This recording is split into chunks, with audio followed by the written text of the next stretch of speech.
മഹാവിഷ്ണുവിന്റെ ശത്രുവായിരുന്നു ഹിരണ്യകശിപു. അയാൾ വിഷ്ണു ഭക്തന്മാരെയെല്ലാം തേടിപ്പിടിച്ച് പീഡിപ്പിച്ചുകൊണ്ടിരുന്നു. അങ്ങനെയിരിക്കെ അയാൾക്ക് പ്രഹ്ലാദൻ എന്നൊരു പുത്രൻ ജനിച്ചു.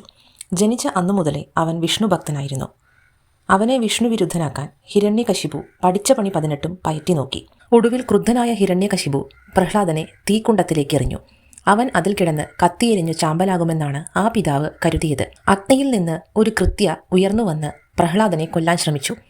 അപ്പോൾ പെട്ടെന്ന് വിഷ്ണുവിന്റെ സുദർശന ചക്രം വായുവിൽ പ്രത്യക്ഷമായി.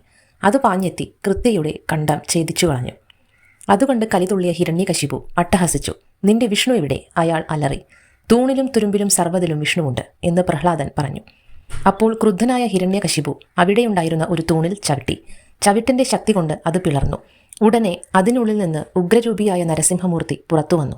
നരസിംഹം ഹിരണ്യകശിപുവിനെ പിടിച്ച് തന്റെ മടിയിൽ കിടത്തി അവന്റെ മാറിടം പിളർന്ന് കുടൽമാലയെടുത്ത് കഴുത്തിലണിഞ്ഞു. ഹിരണ്യകശിപു തൽക്ഷണം മൃതിയടഞ്ഞു.